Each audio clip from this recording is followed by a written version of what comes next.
যারা নতুন রাঁধুনি অনেক সময় সাদা পোলাও রান্না করতে গেলে ঝরঝরে হয় না বা সাদা হয় না, তাদের জন্য A to Z tips and tricks সহ রেসিপিটি শেয়ার করছে। সাদা পোলাও রান্না করার জন্য প্রথমে নিয়ে নিচ্ছি হাঁড়িতে পরিমাণ মতো তেল, আর তাতে দিয়ে দিচ্ছি পেঁয়াজ কুচি। প্রথমে পেঁয়াজের বেরেস্তা ভেজে নিচ্ছে।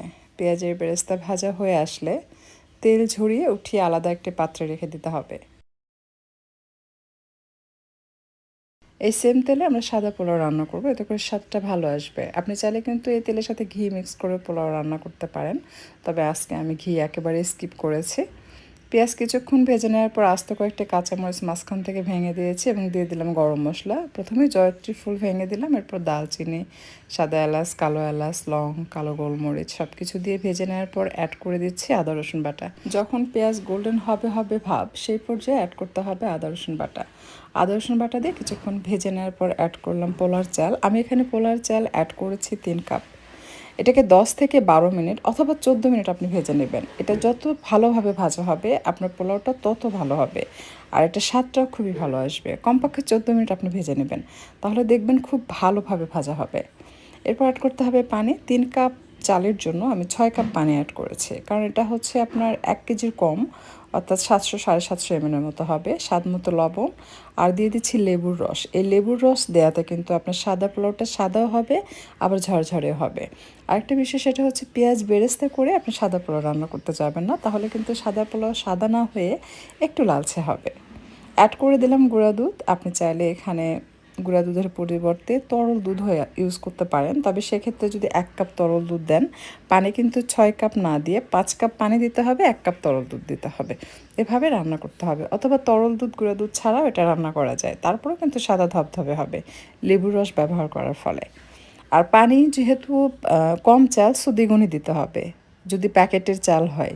আর যদি বাড়ির চাল হয়, নতুন চাল, তাহলে কিন্তু পানি কম দিতে হয়। ধরেন 3 কাপ চালের জন্য 6 কাপ না দিয়ে আপনি 6.5 কাপ বা 5.5 কাপের একটু বেশি পানি দিবেন, তাহলে আপনার পোলাওটা ঝরঝরে হবে।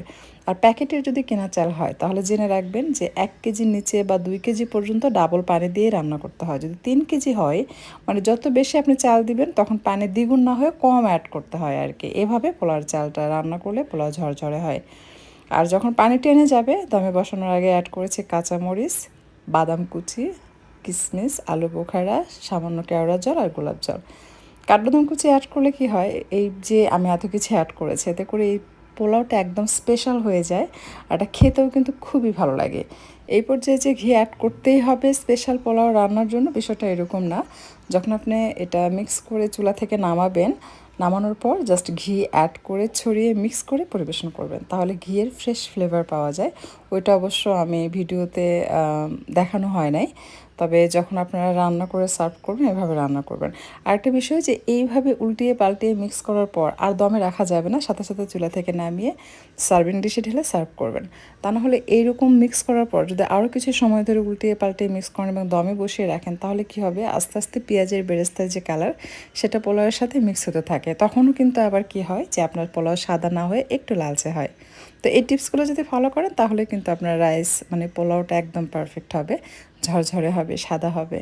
তো আমার মেয়ের বায়না ছিল যে মেজবানি মাংসের সাথেও সাদা পোলাও খাবে, তো মেজবানি মাংস রান্না করেছি, এটার সাথে আমি সার্ভ করছি।